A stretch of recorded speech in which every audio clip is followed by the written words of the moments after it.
Thanks for watching. Don't forget to like, comment, share and subscribe to Mufti Tariq Masood, famous scholar. وہ ایک صاحب نے ہمارے محلے میں گھر بنایا, گھر میں داخل ہونے سے پہلے انتقال ہو گیا. میں پہلے جہاں رہا کرتا تھا, اور اللہ کی قدرت جس دن شفٹ ہونا تھا ان کو اٹیک ہوا, مر گئے. وہ لوگ افسوس کر رہے ہیں یار ایک ہفتہ رہنا ہی نصیب ہو جاتا. تو میں کہہ رہا تھا ایک ہفتہ رہ کے بھی مر جاتے تو انجام تو وہی ہونا تھا جو ایک ہفتہ پہلے مر کے ہوا. لوگ اس پہ افسوس کرتے ہیں, پاگلوں والی باتیں ہیں. ارے یہ بولو اگر انہوں نے گھر یہ بنایا تھا آخرت کو سامنے رکھ کر کہ میں اس لیے بنا رہا ہوں کہ میرے بچے دھکے نہ کھائیں, لوگوں کے سامنے بھیک نہ پھیلائیں, تو گھر میں داخل ہونے کے بعد مریں یا داخل ہونے سے پہلے مریں, ان کی صحت پہ کوئی فرق بولو بھائی نہیں پڑتا. اور اگر اپنے لیے بنایا تھا میں میرا گھر, تو واقعی بہت برا ہوا. کاش کچھ دن اس میں رہنے کا فائدہ اٹھا لیتے.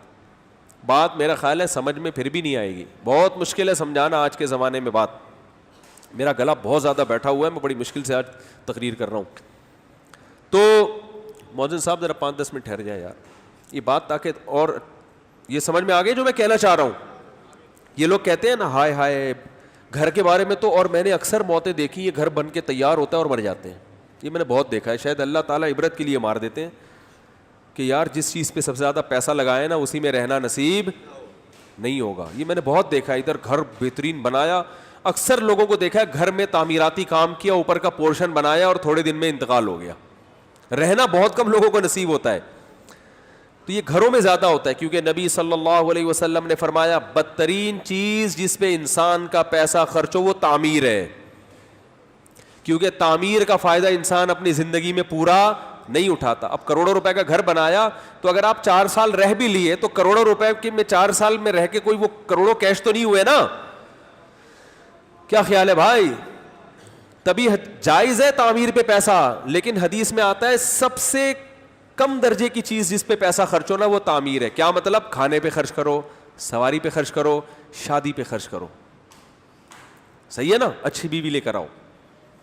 یہ نہیں کہ مٹھائی کا خرچہ آپ کی طرف سے ہوگا, یا وہ ایک میں نے بتایا تھا نا خاتون کا رشتہ کروایا ہم لوگوں نے, تو شوہر اس خاتون سے ہونے والا میاں ہوتے ہوتے رہ جانے والا, اور رہ گیا وہ اس چکر میں. الحمدللہ اللہ کا بڑا فضل ہو گیا, اور میری وجہ سے رہا وہ. میں نے اس خاتون کو منع کر کیا اس آدمی سے شادی نہیں کرو. وہ یہ کہہ رہا تھا جب بات طے ہو گئی کہ شادی پہ جو مٹھائی تقسیم ہوگی یہ خرچہ لڑکی والے کریں گے یا ہمیں کرنا ہے, اور وہ ترغیب دے رہا تھا کہ یہ خرچہ آپ لوگ کریں گے. تو میں نے اس خاتون سے کہہ دیا, وہ اسسٹنٹ کو کہا اس خاتون سے بولو کہ اس بندے سے شادی, یہ دنیا کو مسافر خانہ بالکل بھی نہیں سمجھ رہا ہے. صحیح ہے, جو مٹھائی کے ڈبے کے پیسے بچا رہا ہے یار, اندازہ لگاؤ ڈبے کے پیسے بچا رہا ہے, کل وہ کیا کرے گا؟ وہ نکاح میں تو آدمی دل بڑا کر کے کرتا ہے, سمجھ رہے ہو؟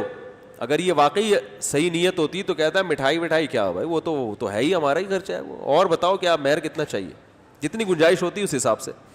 تو خیر, تو بھائی اس سے صاف پتہ چلتا ہے کہ نبی نے جو فرمایا بدترین چیز جس پہ انسان کا پیسہ خرچ ہو وہ کیا ہے؟ تعمیر. کیوں بدترین ہے؟ بدترین کا مطلب بری نہیں, بدترین کا مطلب جتنی خرچ کرنے کی جگہ ہے نا ان میں سب سے, جیسے اس کی مثال ایسے ہے جیسے حدیث میں آتا ہے بدترین صف آخری صف ہے اور بہترین صف پہلی صف ہے. تو اب آپ کہو کہ بدترین آخری ہے, تو اس کا مطلب اگر ہم آخری صف میں جگہ مل رہی ہے تو کھڑے ہی نہ ہو, گھر جا کے نماز پڑھ لیں. نہ, بدترین کا مطلب جو درجات ہے نا, نماز میں سب سے پہلے پہلی صف ہے, پھر دوسری, پھر تیسری, جو آخری ہے وہ ان کی نسبت سب سے کیا ہے؟ بدتر. یعنی اس میں مجبوری میں تو آخر میں آ کے کھڑے ہو جاؤ, لیکن کوشش ہو کہ سب سے پہلی, وہاں نہ ملے تو دوسری میں آؤ, وہاں نہ ملے تو تیسری میں, بہت ہی مجبوری ہو تو آخر میں. بالکل اس حدیث کا مطلب صحیح حدیث ہے بخاری مسلم کی کہ بدترین چیز جس پہ انسان کا پیسہ خرچ ہو وہ کیا ہے؟ تعمیر, کنسٹرکشن کا جو کام جسے ہم کہتے ہیں, سیمنٹ بجری کا کام, سریے کا کام. کیا مطلب بھائی؟ سب سے پہلے کھانا, لباس, سواری, یہ سب چیزیں, ڈیولپمنٹ جو ہے وہ جو بلڈنگ بناتے ہیں نا, اور جو کنسٹرکشن کا کام ہے یہ سب سے آخر میں. اس کی وجہ یہی ہے کہ آپ کی عمر کم ہے, اور کنسٹرکشن کے بعد جو عمارت وجود میں آتی ہے اس کی عمر بہت زیادہ ہوتی ہے, آپ اس سے فائدہ نہیں اٹھا سکتے. جتنا سریا آپ نے اس کنسٹرکشن میں ڈالا ہوتا ہے اپنی ہڈیوں میں آپ کے اتنا سریا نہیں ہوتا. جو رہنے والا ہے وہ اتنا مضبوط نہیں ہوتا. جو اپنے لیے گھر بنا رہا ہے وہ اس سے کروڑا گنا زیادہ مضبوط ہے. بہت مشکل ہے. میں کہتا ہوں بکری خرید کے دودھ پی لو, یہ زیادہ اچھا ہے ذاتی گھر سے, کیونکہ بکری کے دودھ سے آپ کی ہڈی کیا ہوگی؟ مضبوط. اور ذاتی گھر میں سریا ڈلے گا مضبوط. تو پہلے اپنی ہڈی کا سریا مضبوط کرنا ہے کہ نہیں کرنا؟ اب یہ باتیں لوگوں, اب تو مجھے وہ بھی نہیں کہا جا رہا, یہ باتیں بتائی نہیں جاتی, نظر لگ جاتی ہے, انتقال ہو گیا یار. تو خیر بات کیا چل رہی تھی؟ تو ہڈیوں میں بکری کی ایک مثال دے رہا ہوں. یعنی مطلب یہ ہے کہ کوئی بھی ایسی چیز جو صحت کے لیے کیا ہے؟ اچھی ہے, تو اس پہ تو لوگ فوکس کر ہی نہیں رہے اس کو. ہڈیوں کی کنسٹرکشن کا کام تو بولو بھائی ہو ہی نہیں رہا. ہڈیوں کو تو مضبوط کرنے کی کوشش ہو ہی نہیں رہی ہے. ہڈیاں جس گھر میں رہتی ہیں وہ ایسا زبردست, اتنا سریا ڈالا ہے ہم نے, اتنا کھودا, اتنی موٹی موٹی دیواریں, بتا رہا ہے دیار کی لکڑی کے دروازے ہیں. کہتے ہیں نا بھائی 50 سال میں بھی خراب نہیں ہوں گے, بہت اچھی بات. لیکن آپ کے جو دروازے ہیں وہ ان سے لگ رہا ہے کہ 5-6 سال میں کیا ہونے والے ہیں, ان پہ دیمک لگ جائے. کیونکہ آپ جس اسپیڈ سے آپ کھانا کھا رہے ہیں اور توند آپ کی نکل رہی ہے, شوگر آپ کو ہونے والی ہے اور آپ کی ہڈیوں کو وہ کھوکھلا بولو بھائی کرنے والی. لیکن یہ چیزیں لوگوں کی سمجھ میں نہیں آ رہی ہیں. تو دنیا کو مسافر خانہ سمجھو.